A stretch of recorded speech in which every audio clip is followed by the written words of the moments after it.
Hey, what's going on, everybody? Hope all of you guys are doing well. This is going to be a small little collection update. Today's one of those days. It's rainy, it's cloudy, it's cold, and I kind of woke up in one of those like moods where you just have no energy or anything. Like I feel fine. It's just tired. I didn't go to bed until close to 1 a.m.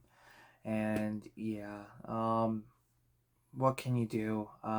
It is what it is, but I do have four titles to show you guys, so let's get into it. So the first one here is Harry and the Hendersons. I've been trying to pick up a lot of films that I grew up with, like Casper, The Flintstones, Little Giants, which of course those titles that I mentioned are in my collection. So it's a little bit of a process, but I'm slowly finding what I need. I still need to get Beethoven, which I don't know if it's available on Blu-ray. If it is, I'm hoping it's not too expensive. Now, Free Willy, unfortunately, is way more than what I want to pay. So yeah, but for the time being, um, I don't mind getting the common titles that are affordable. So yeah, Harry and the Hendersons. Next is October Sky. This is such a fantastic film, and if you guys have seen pretty much all of my videos, then you guys know I'm not huge in the drama genre. It has to have a really good story for me to be invested in, and this is one of them. This is based on a true story. It's got a great cast, can't speak, some very recognizable actors.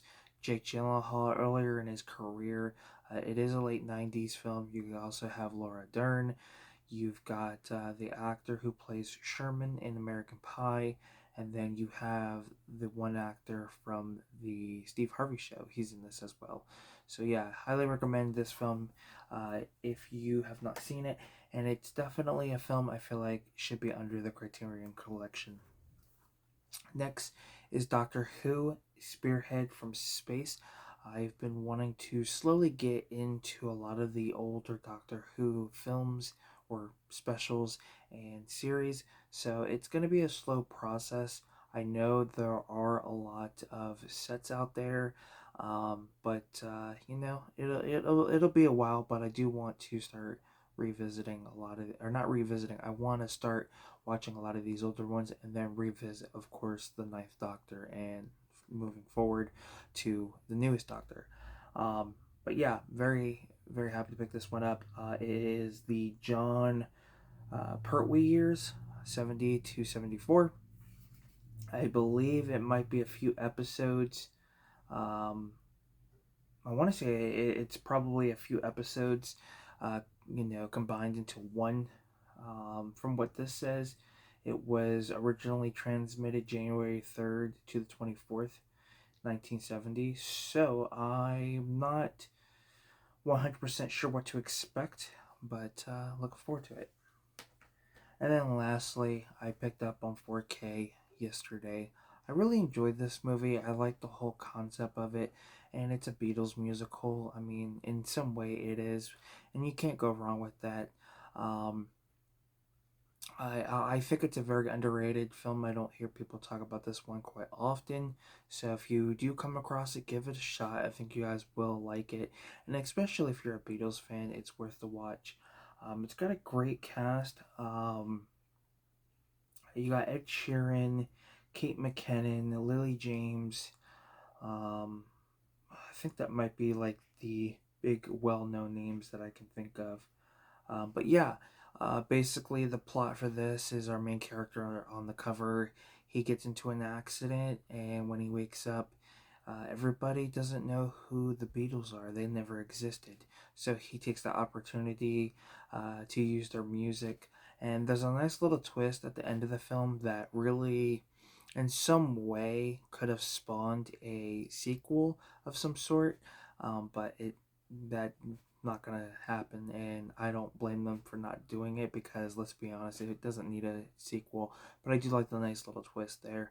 But yeah, yesterday on 4K, can't wait to watch this one on the format.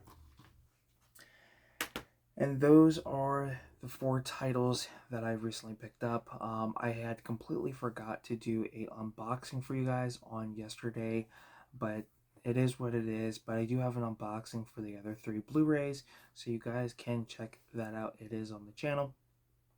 And I do want to state that I was able to get a new TV for Christmas. I don't know if I mentioned this in a video, but unfortunately, my Vizio 43-inch 4K TV finally died, which is crazy considering I had bought it during 2020. And it was working fine, but yeah, I just all of a sudden I couldn't get anything up. The power would come on, like the light, and then it would just die. And that happened, I think, 2 weeks before Christmas.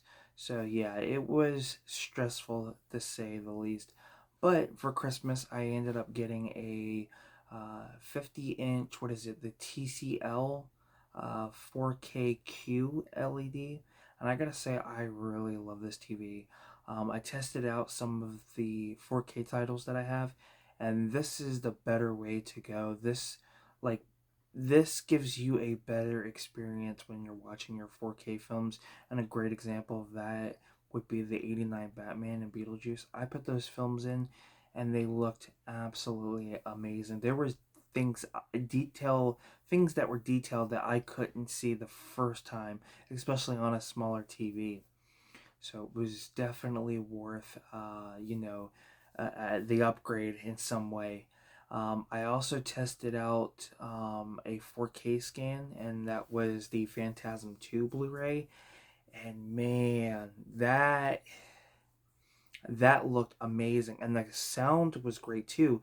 There's a scene where they're using a chainsaw to to basically get through this door, and just the sound was very detailed. I mean, it was like you were there, watching them film the movie, and even when like you hear a 2x4 piece of wood hit uh, the ground, you can actually hear like detailed on how that sounds, and it was just like, man, this is going to make my movie experience 10 times better. So I'm very excited about that. I will be trying to test out some other 4K scan films I have on Blu-ray, because if they're anything like Phantasm 2, they can pass as a 4K title. That's how great it looked. So yeah, with that being said, not a whole lot to say, but thank you guys for tuning in. I will see you guys next time on Film Talk with Mikey, and we'll talk films. Peace.